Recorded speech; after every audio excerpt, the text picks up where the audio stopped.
മനാഫിനെ വേണ്ടാന്ന് ചോദിക്കുന്നുണ്ട്. പിന്നെ ചോദിക്കുന്നതാണ് എന്താ വെച്ചാൽ നിങ്ങൾ അർജുൻ്റെ വീട്ടിൽ എല്ലാ മാസം അവസാനം ചെല്ലല്ലേ അർജുൻ്റെ പൈസ കിട്ടാൻ എൻ്റെ ഏച്ചിക്ക്, അതായത് ജീവിക്കാൻ പറ്റും.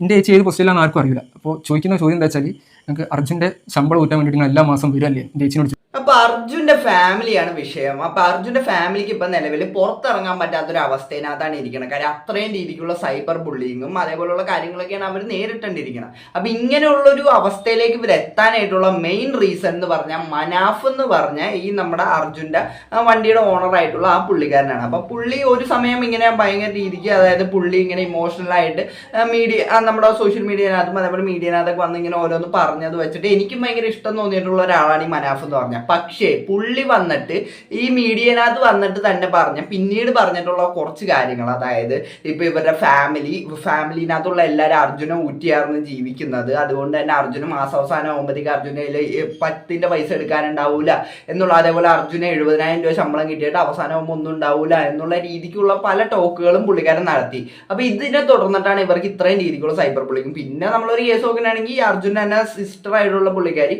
മീഡിയനകത്ത് വന്നിട്ട് പറഞ്ഞിട്ടുള്ള കാര്യം ഉണ്ടായി, അതായത് യൂട്യൂബേഴ്സ് എല്ലാവരും മോശക്കാരാണെന്നുള്ള രീതിക്കുള്ള ഒരു കാര്യം പറഞ്ഞിട്ടുണ്ടായി. അപ്പൊ അതിനോട് ഞാൻ യോജിക്കുന്നില്ല. പക്ഷെ എന്നാലും നമ്മൾ മനസ്സിലാക്കേണ്ട ഒരു കേസ് എന്ന് പറഞ്ഞാൽ ഇവർക്ക് മീഡിയനകത്ത് വന്നിട്ടുള്ള ഇങ്ങനെ പറഞ്ഞിട്ടുള്ള ശീലമില്ല. അതുകൊണ്ട് തന്നെ അവർ പറയുമ്പോഴത്തേക്ക് അതിനകത്ത് തെറ്റുകൾ വരാം. അപ്പൊ നമ്മളത് അങ്ങനെ ക്ഷമിച്ചു കൊടുക്കാന്ന് മാത്രമേ ഞാൻ പറയുള്ളൂ. നമ്മൾ മനാഫ് പറഞ്ഞിട്ടുള്ള ഒന്ന് കേട്ടു. 25,000 രൂപയാണ് അവന്റെ ശമ്പളം, ഏറ്റവും ചെറിയ ശമ്പളം, അതായത് കുറഞ്ഞത്. കാരണം ഓ അധ്വാനിച്ചുണ്ടാക്കുന്ന കമ്മീഷൻ ബേസും ഒക്കെ ആണ്. അപ്പോൾ അതിൽ ഓന് ആ 75,000 പോലും ഓന് തികയില്ല മാസാവസാനം. എല്ലാ പ്രാവശ്യം ഇത്രയും ശമ്പളം വാങ്ങുമ്പോഴും ഓൻ്റെ പ്രാരാബ്ദവും പ്രശ്നങ്ങളും, കാരണം ഫീസ് അടിക്കാനുണ്ടാവും, അനിയത്തിൻ്റെ ഫീസ് അടിക്കാനുണ്ടാവും, അനിയൻ്റെ ഫീസ് അടിക്കാനുണ്ടാവും, വീട്ടിലെ ചിലവ്, കറണ്ട്, അത് മക്കൾ, എൻ്റെ കുട്ടിക്ക് സുഖമില്ലാതാവും, എൻ്റെ മോനക്ക് സുഖമില്ലാതാവും. ഇങ്ങനെ അവസാനം എല്ലാം തീരും. അപ്പോൾ എന്ന് പറഞ്ഞു കഴിഞ്ഞാൽ ഒരു സുപ്രഭാതത്തിൽ നിൽക്കാൻ പോവാണല്ലോ. ഓൻ്റെ വരുമാനം, അനിയത്തിൻ്റെ കല്യാണം, ഇതൊക്കെ കൂടി ഓന് ആലോചിക്കണ്ടാവില്ല. ഞാൻ അങ്ങനെ നീണ്ട് ആലോചിച്ച് പോകുന്ന ആളാണ്. പിന്നെ ഒരു സംശയത്തിൽ ഇങ്ങനെ ജീവിച്ച് പോകേണ്ടി വരുമല്ലോ. എന്ത് പറ്റി എന്ന് പറഞ്ഞിട്ട് എന്ത് പറ്റാൻ ആ പറ്റിയ സ്ഥലത്തുണ്ടാവും കാര്യങ്ങൾ. നിങ്ങളിങ്ങനെ നീണ്ട് ആലോചിച്ച് പോണതൊക്കെ അവിടെ ഇരിക്കട്ടെ, പക്ഷെ നിങ്ങളൊന്ന് മീഡിയനകത്ത് വന്നിട്ട് ഇങ്ങനെ ഒരു കാര്യം, നിങ്ങളുടെ ഊഹാപോഹങ്ങളും അങ്ങനത്തെ പല കാര്യങ്ങളും പറയുമ്പോഴത്തേക്ക് അത് അവരെ എത്രത്തോളം എഫക്ട് ചെയ്യുമെന്നും കൂടെ നിങ്ങൾ ചിന്തിക്കണം. ഇപ്പൊ ഈ അർജുൻ്റെ തന്നെ അനിയന്റെ ആയിട്ടുള്ള പുള്ളിക്കാരനും ഇതിനെ തുടർന്നിട്ട് ഭയങ്കര രീതിക്കുള്ള സൈബർ ബുള്ളിങ്ങും കാര്യങ്ങളൊക്കെ ഏറ്റുവാങ്ങുന്നുണ്ട്. അപ്പൊ ആ ഇങ്ങനത്തെ സൈബർ ബുള്ളിങ് ഒക്കെ ഇവർക്ക് വരുമ്പോഴത്തേക്ക് ഇവർക്ക് ആർക്കും ഇത് കിട്ടി ശീലമില്ല ഈ സൈബർ ബുള്ളിങ് പോലുള്ള കാര്യങ്ങൾ. ഇപ്പൊ സോഷ്യൽ മീഡിയയിൽ നിൽക്കുന്ന ഒരാളാണെങ്കിൽ അയാൾക്ക് അറിയായിരിക്കും ഇതിന്റെ കോൺസിക്വൻസുകൾ എന്തൊക്കെയാണെന്ന്. പക്ഷേ ഇവരെ പോലുള്ള ആൾക്കാരെന്ന് പറഞ്ഞാൽ അവർ നോർമൽ ലൈഫായിട്ട് മുമ്പോട്ട് പോകുന്ന ആൾക്കാരാണ്. അപ്പൊ അവരുടെ ഇതിനകത്തേക്ക് പെട്ടെന്ന് ഇങ്ങനെ ഒരു സംഭവം വരുമ്പോഴത്തേക്ക് അവർക്ക് ആർക്കും അത് ആക്സെപ്റ്റ് ചെയ്യാൻ പറ്റിയെന്ന് വരില്ല. അപ്പൊ ഈ അർജുൻ ആൻഡ് അനിയൻ വന്നിട്ട് കുറച്ച് കാര്യങ്ങൾ പറയുന്നുണ്ട്, നമുക്ക് അത് കേട്ടു. ഈ ഒരു വീഡിയോയ്ക്ക് ശേഷം നമ്മളെ കുടുംബം അനുഭവിച്ച സംഭവം, റോഷൻ്റെ ഏട്ടനത്തെ സാലറി ഉണ്ട് ഞങ്ങളോട് പറയലില്ല, കാരണം അതൊക്കെ ഓരോരുത്തർ പ്രൈവസിയാണ്. പക്ഷെ ഞങ്ങളെ കാര്യം എന്താ വെച്ചാൽ, ഇപ്പോൾ ഇവർ പറയുന്നത് എന്താ വെച്ചാൽ ഇവരെ കൂടെ എൻ്റെ ഏട്ടൻ വർക്കിന് കയറാൻ തുടങ്ങിയിട്ട് കഴിഞ്ഞ വർഷം മെയ്യിലാണ്. ഒരു വർഷമായിട്ടുള്ളൂ. ഒരു വർഷം 2 മാസം. ഒരു വർഷം 2 മാസം. എൻ്റെ കോളേജ് പഠനം തീരുന്നത് 2021 AWH. എൻ്റെ പഠിത്തത്തിൻ്റെ സമയത്ത് തന്നെ ഏട്ടൻ്റെ നല്ല സഹായമുണ്ട്. ഏട്ടൻ അതുവരെയുള്ള ഒക്കെ ഏട്ടൻ്റെ സഹായം. പക്ഷേ ഞങ്ങളെ വീട് പണിയുടെ സമയം അത് ഞങ്ങൾക്ക് വീട്ടിൽ നിന്ന് ചോദിക്കാൻ പറ്റാത്ത സിറ്റുവേഷൻ. കാരണം അത്രയും കഷ്ടപ്പാടുന്ന ഒരു വീടുണ്ടാക്കുമ്പോൾ എല്ലാ സഹായത്തിനും വീടുണ്ടാക്കും. എനിക്ക് എൻ്റെ കോളേജ് പഠിത്തം ആരോട് ചോദിക്കാൻ പറ്റാത്ത സിറ്റുവേഷനിൽ ഞാൻ തന്നെ ഇവിടെയുള്ള എല്ലാവർക്കും അറിയാം, എൻ്റെ കക്കോടി ഞാൻ പണിയെടുക്കാത്ത ഷോപ്പില്ല, എല്ലാ ഷോപ്പിലും ഞാൻ മാറി നിൽക്കുന്നുണ്ട്. ഞായറാഴ്ച ആയാലും അങ്ങനെ എൻ്റെ കോളേജ് പഠിത്തം ഫീസൊക്കെ കണ്ടെത്തി. എൻ്റെ ചേച്ചി ഈ ഇക്രയിൽ ജോലിക്ക് കയറിയിട്ട് 3 വർഷമായി. അപ്പോൾ ഇവർ ഇങ്ങനെ ഒരു വീഡിയോ ഇടുമ്പോൾ നെഗറ്റീവായിട്ട് അറിയാത്ത ആൾക്കാരെ ഞങ്ങൾ വിളിക്കുക, അറിയുന്ന ആൾക്കാർ പറയുമ്പോൾ അതിനും സങ്കടം. ഈ സ്വന്തം ചേച്ചി ഇത്ര കഷ്ടപ്പെട്ട് ചേച്ചിനെ വിളിച്ച് ചോദിക്കുക, നിങ്ങൾ അർജുൻ്റെ ചെലവിൽ ജീവിക്കാൻ ഉളുപ്പില്ല എന്നുള്ള രീതിയിൽ ചോദിക്കുക. എങ്ങനെ ഞങ്ങൾ പുറത്തേക്ക് ഇറങ്ങും? കാരണം ഞങ്ങൾക്ക് നാളെ ഇതൊരു പ്രശ്നം, ഞങ്ങൾക്ക് അത്രയും വലിയ സങ്കടത്തിൽ നിൽക്കുക, ഞങ്ങളെ ജീവനെ തുല്യം സ്നേഹിക്കുന്ന ഏട്ടൻ പോയി നിൽക്കുക. ഈ ഒരു സിറ്റുവേഷനിൽ ജനങ്ങളോട് ഇങ്ങനെ ഒരു ദിവസം 10-50 കോൾ വന്ന സിറ്റുവേഷൻ ആലോചിച്ച് നോക്കി. പക്ഷേ ഇത് പുറത്തേക്ക് ഇങ്ങനെ വിടരുത് പറയുമ്പോൾ പിന്നെ ഈ വീഡിയോ ഇങ്ങനെ ഞങ്ങൾക്ക് ഇത് പറയാതെ ഒരു ഓപ്ഷൻ ഇല്ല. കാരണം എനിക്കും ചേച്ചിക്ക് ഇപ്പം ചോദിക്കാനും പറയാനുള്ള ഞാൻ ഒരു പക്ഷേ ഞാനിത് പറഞ്ഞില്ലെങ്കിൽ ഓട് നാളെ ആത്മഹത്യൻ്റെ ഒരു സിറ്റുവേഷനില്ല, ഒരു ഡിപ്രഷൻ്റെ മരുന്ന് കുറിച്ച് രാത്രി കിടക്കുന്നത്. അത്ര ഒരു പെണ്ണിന് അത്രയ്ക്കും ആൾക്കാർ ഇങ്ങനെ കുറ്റപ്പെടുത്തുമ്പോൾ ഒരു സങ്കടം എനിക്കും സഹിക്കാൻ പറ്റില്ല. എന്നോട് എൻ്റെ കമൻറ്റുകൾ വരുന്നത് ഞാൻ കാണലുണ്ട്, അനി എത്ര വല്ലായിട്ടൊരു പണിക്ക് പോകുന്നില്ല, കുടുംബത്തിൽ ഏട്ടൻ്റെ ചെലവിൽ ഇങ്ങനെ കഴിയാൻ ഓനൊരു നാണല്ലേ. ഞാൻ എൻ്റെ നാണല്ലേ ഇങ്ങനെ അവരുടെ ഫ്രണ്ട്സ് ഇങ്ങനെ അയച്ചിരുന്നത് നോക്കിയിട്ട് അത് കാണുമ്പോൾ എനിക്ക് അതിനെക്കാട്ടി മനോവശമുണ്ട്. ഞങ്ങൾ ഇത്രയും 4 മക്കളും കൂടി അച്ഛനെ അത്രയും സപ്പോർട്ട് ചെയ്ത് ജീവിക്കുകയാണ്. അപ്പോൾ ഏട്ടൻ ഇതൊക്കെ കാണുന്നുണ്ടെങ്കിൽ ഏട്ടൻ വിചാരിക്കുന്നുണ്ടാവും എന്റെ കുടുംബം അങ്ങനെ ഒരു അവസ്ഥയായി പോലും ഏട്ടൻ ഇതിനെക്കാട്ടി ഞങ്ങളെക്കാട്ടി ദുഃഖത്തിലുണ്ട്. ഇവർ ഇങ്ങനെ ഒരു ഗതിനകത്തേക്ക് എത്താനായിട്ട് 100% അല്ലെങ്കിൽ ഒരു 90% നമുക്ക് മനാഫിന് തന്നെ ഈ ഒരു വിഷയത്തിന് അത് കുറ്റം പറയാൻ പറ്റുള്ളൂ. കാര്യം പുള്ളി വന്നിട്ട് പറഞ്ഞ പല കാര്യങ്ങളുമാണ് ഇവർ ഈ ഒരു സ്റ്റേജിനകത്തേക്ക് എത്തിച്ചത്. ഇപ്പൊ ഈ പുള്ളി പറയുന്നുണ്ടല്ലോ ഇവരുടെ ചേച്ചി തന്നെ ആത്മഹത്യ ചെയ്യുന്ന രീതിക്ക് വരെ അങ്ങനത്തെ ഉള്ള തോട്ടുകൾ വരെ പോകുന്ന അത്രയും ഗുരുതരമായിട്ട് ഒരാളെ സൈബർ ബുള്ളിങ് എഫക്ട് ചെയ്യും. ഈ സൈബർ ബുള്ളിങ് ചെയ്യരുത് എന്ന് നമ്മൾ എത്ര പറഞ്ഞാലും നമ്മുടെ ഈ സൊസൈറ്റി എന്ന് പറഞ്ഞാൽ ഇങ്ങനെ അങ്ങനെയാണ്. ഇപ്പം ഇതേപോലെ ഒരു സംഭവം കിട്ടുമ്പോഴത്തേക്ക് ഒരാളെ ഇപ്പം ഈ മനാഫ് വന്നിട്ട് പറഞ്ഞതെന്ന് പറഞ്ഞ് ഇവർ ഈ ഊറ്റി ജീവിക്കുന്നു. അതേപോലെ തന്നെ ഇപ്പം അനിയൻ ഇപ്പം ആ ഒരു സംഭവം പറയുമ്പോൾ തന്നെ അതിനകത്തുനിന്ന് ഈ സൊസൈറ്റി, അതായത് ഈ നമ്മുടെ സൈബർ ഇടം പലതും അതിനകത്ത് ചിന്തിച്ചു കൂട്ടും. അതായത് അനിയൻ പണിക്ക് പോകാണ്ട് ഇപ്പോൾ ഇവർക്ക് വരുന്ന കമന്റുകളും പലത് പുള്ളി പറഞ്ഞല്ല, അതായത് അനിയൻ പണിക്ക് പോകാണ്ട് ചേട്ടനെ ഇതാക്കി ജീവിക്കുന്നു, നൈമിന് നാണമില്ലേ, അതേപോലെ ചേച്ചിക്ക് നാണമില്ലേ, ഉളുപ്പില്ലേ എന്നൊക്കെ ഉള്ള രീതിക്ക് പല രീതിക്കുള്ള കമന്റുകളായിരിക്കും വരുന്നത്. നമുക്ക് ഒന്നും പറയാൻ പറ്റില്ല. അതുകൊണ്ട് ഓരോ കാര്യങ്ങളും നമ്മൾ ഇതിനകത്ത് പറയുമ്പോഴത്തേക്ക് നമ്മൾ ശ്രദ്ധിച്ച് വേണം പറയുന്നത്. ബാക്കിയുണ്ട്. ഞാൻ ഇന്ന് ജോലിക്ക് കയറാൻ നിന്നാളാണ്, പക്ഷെ എനിക്ക് ഇങ്ങനെ എൻ്റെ കൂടെ വർക്ക് ചെയ്യുന്നവർ ഇങ്ങനെ ഒരു സാധനം ഞങ്ങൾക്ക് അയച്ചു തരുമ്പോൾ ഞങ്ങൾക്കത് പക്ഷേ ഒരിക്കലും താങ്ങാൻ പറ്റുന്നില്ല. ഞാൻ ഇങ്ങനെ ജനങ്ങൾ മുന്നിലേക്ക് നിൽക്കുക. ഇനി എൻ്റെ കുടുംബത്തിലുള്ള ഒരു വരുമാനം ഞാനാണ്. അച്ഛനും അങ്ങനെ ഒരു സിറ്റുവേഷൻ അല്ല, പോകാൻ പറ്റിയ സിറ്റുവേഷൻ അല്ല.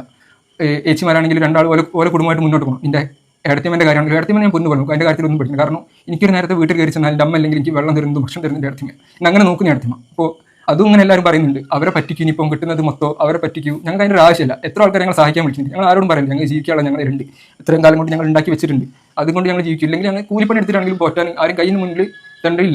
അവരെ ജീവിക്കാൻ വിടാന്നുള്ളതാണ് കാര്യം. അവരിപ്പോൾ അവർ കടന്നു പോകുന്ന ഒരു സ്റ്റേജ് എന്ന് പറഞ്ഞാൽ അവരുടെ വീട്ടിനകത്ത് തന്നെയുള്ള അവരുടെ ചേട്ടനായിട്ടുള്ള ഒരാളെ നഷ്ടപ്പെട്ടു. അപ്പൊ അങ്ങനെയുള്ള ഒരു അവസ്ഥയിനകത്ത് അവർ നിൽക്കുമ്പോഴത്തേക്കും ആ ഒരു അവസ്ഥയിനകത്ത് നിൽക്കുന്ന അവരെ ജീവിക്കാൻ വിടാം. അതായത് അവരെങ്ങനെയാണോ ഉള്ളത് അവരെ സഹായിച്ചില്ലെങ്കിലും അവരെ മനസ്സമാധാനമായിട്ട് ജീവിക്കാൻ വിടാം. ഇപ്പൊ ഈ മനാഫിനെ പോലുള്ള നിങ്ങൾ പല നല്ല കാര്യങ്ങളും ചെയ്തിട്ടുണ്ടാവാം, പക്ഷേ നിങ്ങൾ വന്നിട്ട് ഈ പറഞ്ഞ് ഇങ്ങനെ ഓരോ മീഡിയനകത്തായിട്ട് ഇങ്ങനെ നിങ്ങൾ പറഞ്ഞു നടക്കുമ്പോഴത്തേക്കും മീഡിയക്കാർ ഉറപ്പായിട്ട് നിങ്ങളുടെ അടുത്തേക്ക് വരും. കാര്യം അവർക്ക് റീച്ച് വേണം. ഇപ്പൊ നിങ്ങളുടെ ഫേസ് കാണുമ്പോഴത്തേക്കും അത് കാണാനായിട്ട് ആൾക്കാരുണ്ട്, അതുകൊണ്ട് തന്നെ നിങ്ങളുടെ അടുത്തേക്ക് വരും, നിങ്ങളുടെ ഇതൊക്കെ എടുക്കും. പക്ഷെ നിങ്ങൾ പറയുന്ന ഓരോ കാര്യങ്ങളും നിങ്ങൾ ശ്രദ്ധിച്ച് പറയണം, അല്ലെങ്കിൽ ഇതേപോലുള്ള അവരുടെ ഫാമിലിനെയാണ് ഇത് അഫക്ട് ചെയ്യുന്നത്. ഇപ്പൊ അർജുനോടുള്ള സ്നേഹം ഇവരോടുള്ള ഒരു ദേഷ്യവും വെറുപ്പും ഒക്കെ ആയിട്ടാണ് മാറുന്നത്. അപ്പൊ അങ്ങനെ വരുമ്പോഴത്തേക്കും ഈ ദേഷ്യത്തിന്റെ പുറത്ത് അല്ലെങ്കിൽ ഈ ഒരു സ്നേഹം വെറുപ്പാകുമ്പോഴത്തേക്കും അതിന് കുറച്ചും കൂടെ അത് കൂടും ആ ഒരു സംഭവം. പിന്നെ ഇത് ആവശ്യത്തിനാണെങ്കിൽ പിന്നെയും പറയും, ഇത് അനാവശ്യമായിട്ടുള്ള കാര്യങ്ങൾ അവരുടെ ജീവിതത്തിന് അഫക്ട് ചെയ്യുന്ന രീതിക്കാണ് ഇത് പോയിക്കൊണ്ടിരിക്കുന്നത്. ബാക്കിയാണ് 72 ദിവസത്തിൽ ഈ 3 വട്ടത്തിൽ ആദ്യം മുതൽ അവസാനം വരെ നിന്നാളാണ്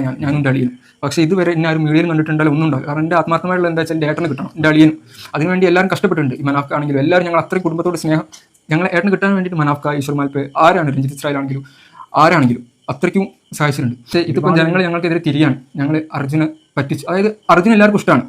അതായത് ഈ അർജുൻ എല്ലാവർക്കും ഓവറായിട്ട് ഇഷ്ടപ്പെടുമ്പോൾ അർജുന് ഞങ്ങൾ എല്ലാവരും ഇത്രയും കാലം പറ്റിച്ചു എന്നുള്ള രീതിയിൽ ഇതിൻ്റെ ഏട്ടൻ കാണുന്നുണ്ടെങ്കിൽ ഏട്ടൻ അത് ഒരിക്കലും സഹിക്കാൻ പറ്റില്ല. കാരണം ഞങ്ങളൊക്കെ ഇന്ന് അനിയനായിട്ടല്ല കണ്ടത്, അതിലും സ്വന്തം മോനെ പോലെ തന്നെ വളർന്നു. അർജുനെ സ്നേഹിക്കണ്ടെന്ന് ഒന്നുമല്ല ഇവിടെ ആരും പറയുന്നത്. അർജുനെ എല്ലാവർക്കും ഇഷ്ടമാണ്, പക്ഷെ അത് ഒരിക്കലും ഇവരോടുള്ള വെറുപ്പായിട്ട് മാറരുത്. അപ്പൊ അതിനെ തുടർന്നിട്ട് തന്നെയാണ് ഇപ്പൊ ഈ പുള്ളി പറയുമ്പോഴാണെങ്കിലും പുള്ളിക്കാരന്റെ ശബ്ദം ഒരുമാതിരിയൊക്കെ ആവുന്നത്. കാര്യം അവർ അത്രത്തോളം അത് എഫക്ട് ചെയ്തിട്ടുണ്ട്. ഇപ്പൊ ഇത്രയും നമ്മളിപ്പോ ഈ ഒരു വിഷയം ഇത്രയും ഭയങ്കര വിവാദമായിട്ട് പോയത് കൊണ്ട് തന്നെ ഇതിനെ തുടർന്നിട്ട് ഭയങ്കര രീതിക്കുള്ള സൈബർ ബുള്ളിങ് ആയിരിക്കും ഇവർക്ക് കിട്ടിയേക്കുന്നത്. ആ സൈബർ ബുള്ളിങ് പോട്ടെ, പുറത്തിറങ്ങുമ്പോഴത്തേക്കും ആൾക്കാരുടെ പല ചോദ്യങ്ങളും ആൾക്കാരുടെ പല ഉത്തരങ്ങൾ കൊടുക്കേണ്ട അവസ്ഥയും ഇതൊക്കെ ഇവർ ഫേസ് ചെയ്യുന്നുണ്ട്. അപ്പൊ ഇവര് കടന്നു പോകുന്നത് നമുക്ക് ഒരിക്കലും ഇമാജിൻ ചെയ്യാൻ പറ്റാത്ത ഒരു അവസ്ഥയിൽ കൂടെ ആയിരിക്കും. ബാക്കിയുണ്ട് കുറെ മൈൻഡ് വെക്കാതെ നിന്ന്, പക്ഷെ ഇത് ഓവറാകുമ്പോൾ സഹിക്കാൻ പറ്റുന്നതിൽ അപ്പുറമാണ്. ഞാൻ ഇതുവരെ ഇങ്ങനെ ഓരോ ന്യൂസുകളൊക്കെ കാണലുണ്ട്, സൈബർ അറ്റാക്ക് കാര്യങ്ങൾ. പക്ഷെ നമുക്ക് ആ ഒരു ഫീലിംഗ് മനസ്സിലാവുന്ന അപ്പോഴാണ്. എല്ലാവരും ഏട്ടനെ സ്നേഹിച്ചിട്ട് ഏട്ടനോട് ഓവർ സ്നേഹം വരുമ്പോൾ കുടുംബം ഏട്ടനെ ഇത്ര പ്രാരാബ്ധത്തിലാക്കി എന്നുള്ള രീതിയിൽ വരുമ്പോൾ എല്ലാവരും ഞങ്ങൾക്കെതിരെ തിരികെ. ഇന്ന് ഞാൻ വേറെ യൂട്യൂബ് ചാനൽ കണ്ടേ ബൈക്കിൻ്റെത്, അതായത് ഏട്ടനോട് നമുക്ക് സ്നേഹമില്ലാത്ത രീതിയിൽ ബൈക്ക് അവിടെ കൊണ്ടുവച്ചെന്നുള്ള രീതിയിൽ. അതായത് ഏട്ടൻ ഈ സംഭവം നടക്കുന്നതിന്റെ തലേ നിന്നോട് വിളിച്ച് പറഞ്ഞതാണ്, ഏട്ടൻ ബൈക്കിന്റെ പൈസയൊക്കെ എല്ലാം അടച്ചു കഴിഞ്ഞാൽ നന്നാക്കാൻ കൊടുത്തായിരുന്നു. മൊത്തം വണ്ടി കംപ്ലൈന്റ് ആയതിന്റെ കാരണത്താലൊക്കെ തന്നെയാണ്. അപ്പോൾ എന്നോട് ഏട്ടൻ പറഞ്ഞ് ഞാൻ പൈസ ഒക്കെ കൊടുത്തു. അതായത് ജൂലൈ 15 ഈ സംഭവം ഉണ്ടാകുന്നത്, ഈ എന്നെ വിളിക്കുന്നത്. അതായത് അപ്പോൾ എന്നോട് ഏട്ടൻ പറഞ്ഞ് വണ്ടീൻ്റെ പണി ഏകദേശം കഴിഞ്ഞിട്ട് എന്തോ ഒരു ചിലർ എമൗണ്ടും കൂടി 2000 എന്തോ ഉള്ളൂ, അത് കൊടുത്തിട്ട് വണ്ടി വീട്ടിൽ കൊണ്ടുവെക്കണം പറഞ്ഞു. അപ്പോൾ ഞാൻ ആയിക്കോട്ടെ ഒരു സമയത്തിനനുസരിച്ച് എൻ്റെ പണീൻ്റെ ഗ്യാപ്പിനനുസരിച്ച് ഞാൻ കൊണ്ടുവെക്കാമെന്ന് പറഞ്ഞു. 16-ാം തീയതിയാണ് ഈ സംഭവം ഉണ്ടാകുന്നത്. എന്നിട്ട് അതിനുശേഷം ഈ ഒരു തിരക്കിനിടെ ഞങ്ങൾക്ക് കണ്ടെത്താൻ പറ്റില്ല. അങ്ങനെ ആ വർക്ക്ഷോപ്പിൽ ആളിനെ വിളിച്ച്, വണ്ടിയുടെ ചെറിയൊരു ഷോപ്പാണ്, വണ്ടിയുടെ നനഞ്ഞ് കുളിച്ച് കിടക്കുന്നുണ്ട്, എന്ത് ചെയ്യണം? അപ്പോൾ ഞാൻ പറഞ്ഞ് മനാഫ്ഖാൻ്റെ വീട്ടിൽ വണ്ടി വെച്ചോളാൻ. പക്ഷേ ഇപ്പോൾ അത് വീഡിയോയിൽ എന്താ വരുന്നത് വെച്ചാൽ അർജുനുള്ള സ്നേഹം കാരണം, അത് ഞങ്ങൾ സ്നേഹമില്ല, അതൊക്കെ ഇങ്ങനെ പറയുക, ഞങ്ങൾ സ്നേഹമില്ല, അർജുനുള്ള സ്നേഹം കാരണം മൊത്തം വൃത്തിയാക്കി വെച്ചിട്ടുണ്ട്. എന്താക്കി മനസ്സിലാവുന്നില്ല. എല്ലാവരും ഞങ്ങളെ കുറ്റപ്പെടുത്തുക, അർജുൻ ഞങ്ങൾ സ്നേഹിച്ചില്ല, ഊറ്റാൻ മാത്രം ജീവിച്ചിരുന്നു. അത് എനിക്ക് സഹിക്കാൻ പറ്റില്ല. കാരണം എൻ്റെ വീട്ടുകാർക്ക് വേണ്ടി സംസാരിക്കാൻ ആരും പുറത്തേ വരില്ല. കാരണം എല്ലാവരും ആ ഒരു മാനസിക നിലയാണ്. ഇപ്പോഴും ലേശെങ്കിലും ഒരു മാനസിക നില തെറ്റാൻ നിൽക്കുന്ന ഞാനായിട്ട് എല്ലാവരും തെറ്റി നിൽക്കുക, മരുന്ന് കുടിക്കുക എല്ലാ ദിവസവും രാത്രി ചേച്ചിമാർക്ക് ഉറങ്ങും. ഓക്കെ, അപ്പൊ കേട്ടല്ലേ ഈ ബൈക്കിന്റെ കേസൊക്കെ ഈ മനാഫ് പറഞ്ഞ പല കാര്യങ്ങളും ഉണ്ടായി. അതായത് ചേട്ടനോടുള്ള, അതായത് ഈ അർജുനോടുള്ള സ്നേഹം കാരണം ഈ ബൈക്ക് ഞാൻ വീട്ടിൽ കഴുകി വെച്ചിട്ടുണ്ട്, അങ്ങനത്തെ രീതിക്ക് കാരണം വീട്ടിൽ സൂക്ഷിച്ച് വെച്ചിട്ടുണ്ടെന്നുള്ള രീതിക്കുള്ള പല കാര്യങ്ങളും ഈ മനാഫ് പറഞ്ഞിട്ടുണ്ട്. അപ്പൊ ആ ഒരു സംഭവത്തിൻ്റെയൊക്കെ ഒരു വേറൊരു സൈഡ് അല്ലെങ്കിൽ ഒരു വേറൊരു റിയാലിറ്റിയാണ് ഇപ്പൊ ഈ അർജുന്റെ അനിയനായിട്ടുള്ള പുള്ളിക്ക് പറഞ്ഞത്.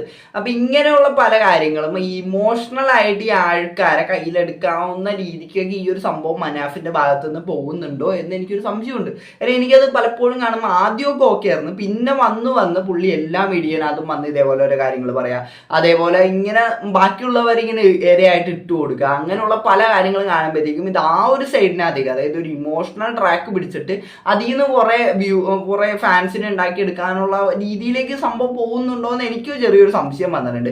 പിന്നെ പുള്ളി പറയുന്ന കാര്യങ്ങൾ സത്യാവസ്ഥ ഉണ്ടെങ്കിൽ പിന്നെയും ഓക്കെയാണ്, പക്ഷെ പുള്ളി പറയുന്നത് ഫോൾസ് ആയിട്ടുള്ള കാര്യങ്ങളൊക്കെയാണ്. ഇപ്പൊ ഈ അർജുൻ അനിയന്റെ പഠിത്തത്തിന്റെ കാര്യമൊക്കെ പുള്ളി പറഞ്ഞതെന്ന് പറഞ്ഞാൽ തെറ്റായിട്ടുള്ള കാര്യമാണ്. ഇപ്പൊ ഈ അർജുൻ ഈ പുള്ളിക്കാരനെ മനാഫ് എന്ന് പറഞ്ഞ ഈ പുള്ളിക്കാരൻ്റെ അടുത്ത് പണിയെടുക്കാൻ തുടങ്ങിയിട്ട് 1.5 വർഷമായിട്ടുള്ളൂ. പക്ഷെ അനിയൻ പഠിത്തം കഴിഞ്ഞിട്ട് അനിയന് 2-3 വർഷം മുന്നെയാണ് അനിയന്റെ പഠിത്തം കഴിഞ്ഞേക്കണം. അപ്പൊ എങ്ങനെയാണോ ഈ അനിയന്റെ പഠിത്തത്തിന് വേണ്ടിയിട്ട് ഈ അർജുന്റെ പൈസ പുള്ളി ചെലവാക്കിയതെന്ന് അതൊക്കെ ഈ മനാഫ് തന്നെ അതിനോട് റിപ്ലൈ തന്നെ. കാര്യം പുള്ളി പറഞ്ഞിട്ടുള്ള പല കാര്യങ്ങളും തെറ്റായിട്ടുള്ള കാര്യങ്ങളാണ് പുള്ളിക്കാരൻ പറഞ്ഞേക്കുന്നത്. അത് പറഞ്ഞിട്ട് ബാക്കിയുള്ളവരെ പുള്ളി ഈ സൈബർ അറ്റാക്കിന് ഇട്ട് കൊടുക്കുകയാണ് ചെയ്തിരിക്കുന്നത്. അപ്പൊ എന്താണ് കണ്ടിട്ട് നിങ്ങൾക്ക് പറയാൻ ഈ വീഡിയോയുടെ കമന്റ്. അപ്പോൾ വീഡിയോ ഇഷ്ടപ്പെട്ട മാത്രമല്ല സബ്സ്ക്രൈബ് ചെയ്യാം. അപ്പോൾ എല്ലാവർക്കും അടുത്തൊരു വീഡിയോ കാണുന്നതായിരിക്കും. Tata bye by.